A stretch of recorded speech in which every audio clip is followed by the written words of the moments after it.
بسم اللہ الرحمن الرحیم۔ پہلی فصل نور محمدی صلی اللہ علیہ وسلم کے بارے میں حضرت جابر بن عبداللہ انصاری رضی اللہ عنہ سے روایت کیا ہے، کہتے ہیں میں نے عرض کیا میرے ماں باپ آپ پر فدا ہوں، یا رسول اللہ میرے ماں باپ آپ پر فدا ہوں، مجھ کو خبر دیجئے اللہ تعالیٰ نے سب اشیاء سے پہلے کون سی چیز کیا پیدا کیا تھا، سب سے پہلے مجھے اس کی خبر دیجئے۔ آپ نے فرمایا اے جابر، اللہ تعالیٰ نے تمام اشیاء سے پہلے تیرے نبی کا نور اپنے نور سے پیدا کی۔ سب سے پہلے جو چیز وجود میں آئی وہ حضور علیہ السلام کی روح مبارکہ۔ اس سے پہلے کائنات کی کوئی چیز وجود میں نہیں آئی، حتیٰ کہ نہ آسمان، نہ زمین، نہ جن، نہ فرشتہ، نہ کوئی اور۔ سب سے پہلے جو چیز وجود میں آئی ہے وہ حضور علیہ السلام کی روح طیبہ ہے۔ پھر وہ نور قدرت الہیہ سے جہاں اللہ تعالیٰ کو منظور ہوا سیر کرتا رہا۔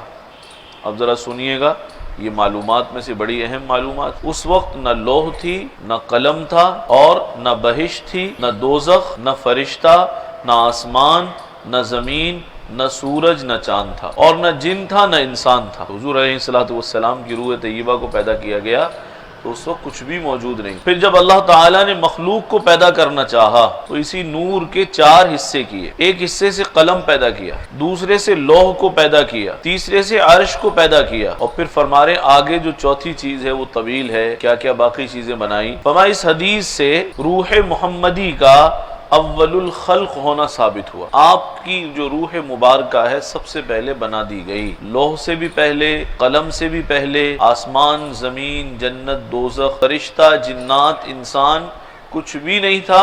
سب سے پہلے اللہ کے بعد جو ہستی گرامی کی روح بنائی گئی وہ سرکار دو عالم صلی اللہ علیہ وسلم کی روح مبارکہ ہے۔ تو اس سے اس کا اول الخلق ہونا باولیت حقیقیہ ثابت ہوا، کیونکہ جن جن اشیاء کی نسبت روایات میں اولیت کا حکم آیا ہے ان سب کا اس روح محمدی سے متاخر ہونا اس حدیث میں منصوص ہے۔ سب چیزیں بعد میں ہیں، یہ سب سے پہلے ہے۔ حضرت عرباض بن ساریہ رضی اللہ عنہ سے روایت ہے، نبی اکرم صلی اللہ علیہ وسلم نے ارشاد فرمایا بے شک میں حق تعالیٰ کے نزدیک خاتم النبیین ہو چکا تھا، اللہ کے نزدیک آخری نبی بنایا جا چکا تھا، یعنی آپ کو نبوت دینے کا فیصلہ ہو چکا تھا۔ حدیث شریف کے الفاظ ہیں کنت نبیوں وآدم بین الماء والطین، اور آدم علیہ السلام ہنوز ابھی اپنے خمیر ہی میں پڑے تھے، مٹی اور پانی کے درمیان تھے، ابھی بنے بھی نہیں، مجھے نبوت عطا کی جا چکی تھی۔ حضرت ابو ہریرہ رضی اللہ عنہ سے روایت ہے، صحابہ رضی اللہ عنہم نے پوچھا یا رسول اللہ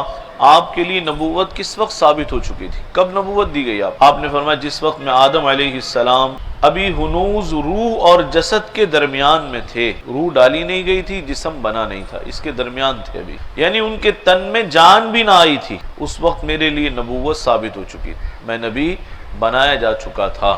شعبی رحمہ اللہ سے روایت ہے، صحابہ اکرام میں سے ایک شخص نے عرض کیا یا رسول اللہ آپ کب نبی بنائے گئے؟ آپ صلی اللہ علیہ وسلم نے فرمایا آدم اس وقت روح اور جسد کے درمیان میں تھے اور مجھ سے میثاق نبوت لیا جا چکا تھا۔ یہ کون سا میثاق ہے؟ اصل میں انبیاء علیہ السلام سے ایک عہد لیا گیا تھا جس کا تذکرہ قرآن مجید میں آتا ہے وَإِذْ أَخَذْنَا مِنَ النَّبِيِّينَ مِيثَاقَهُمْ وَمِنْكَ وَمِن نُوحٍ وَإِبْرَاهِيمَ وَمُوسَىٰ، کہ ہم نے نبیوں سے عہد لیا اور آپ سے بھی لیا اور فلاں نبی سے اور فلاں نبی سے اور فلاں نبی سے، یعنی سب نبیوں سے عہد لیا۔ تو حضور فرما رہے ہیں ابھی آدم بنے بھی نہیں تھے، میں عہد دے چکا تھا، میرا عہد لیا جا چکا تھا مجھ سے، اتنی پرانی نبوت اللہ نے مجھے عطا فرمائی۔ حضرت علی ابن الحسین یعنی امام زین العابدین سے روایت ہے، وہ اپنے والد حضرت امام حسین سے اور وہ ان کے جد امجد یعنی حضرت علی رضی اللہ عنہ سے نقل کرتے ہیں۔ حضرت علی امام زین العابدین کے دادا ہیں، تو وہ حضرت علی رضی اللہ تعالیٰ عنہ سے نقل کرتے ہیں نبی صلی اللہ علیہ وسلم نے فرمایا میں آدم علیہ السلام کے پیدا ہونے سے 14,000 برس پہلے اپنے پروردگار کے حضور میں ایک نور کی شکل میں تھا، یعنی سب سے پہلے مجھے اللہ نے میری روح کو پیدا فرما دیا تھا۔ ان روایات سے پتہ چلتا ہے کہ حضور علیہ السلام اللہ کے بعد جو سب سے پہلے کسی کو وجود بخشا گیا وہ آپ علیہ السلام کو بخشا گیا۔ ابن سہل قطان کی امالی کے ایک جز میں سہل بن صالح حمدانی سے روایت ہے، وہ کہتے ہیں میں نے ابا جعفر محمد بن علی، یہ امام باقر ہیں، ان سے پوچھا رسول اللہ صلی اللہ علیہ وسلم کو سب انبیاء سے تقدم کیسے ہو گیا؟ آئے تو بعد میں ہیں، سب سے پہلے کیسے ہو گئے؟ یہ بات سمجھ میں نہیں آتی، حالانکہ آپ سب کے آخر میں مبعوث ہوئے۔ انہوں نے جواب دیا جب اللہ تعالیٰ نے بنی آدم سے ان کی پشتوں میں سے ان کی اولاد کو نکالا، بنی آدم سے یعنی ان کی پشتوں میں سے ان کی اولاد کو عالم ارواح اور عالم میثاق میں نکالا، اور ان سب سے ان کی ذات پر یہ اقرار لیا کہ میں کیا تمہارا رب نہیں ہوں؟ تو سب نے جو سب سے اول جواب میں کہا بلا، یعنی کیوں نہیں آپ ہمارے رب ہیں، اسے عہد الست بھی کہتے ہیں، الست بربکم، کیا میں تمہارا رب نہیں ہوں؟ تو سب سے اول جس نے بلا کہا وہ محمد صلی اللہ علیہ وسلم نے کہا۔ اسی لیے آپ کو سب انبیاء سے تقدم ہے، گو آپ زمانے کے اعتبار سے سب سے آخر میں مبعوث ہوئے، لیکن ہیں سب پر فوقیت رکھنے والے۔ فرمایا میثاق لینے کے وقت ارواح کو بدن سے اگرچہ تلبس بھی ہو گیا ہو، تاہم احکام روح کے غالب ہیں، اسی لیے اس روایت کو کیفیات نور میں لانا مناسب سمجھا۔ نور سے مراد روح کی کیفیت، روح کی حالت ہے۔ جب آپ صلی اللہ علیہ وسلم غزوہ تبوک سے مدینہ طیبہ واپس تشریف لائے تو حضرت عباس رضی اللہ عنہ نے عرض کیا یا رسول اللہ مجھ کو اجازت دیجئے کہ آپ کی کچھ مدح کروں، آپ کی کچھ تعریف کروں۔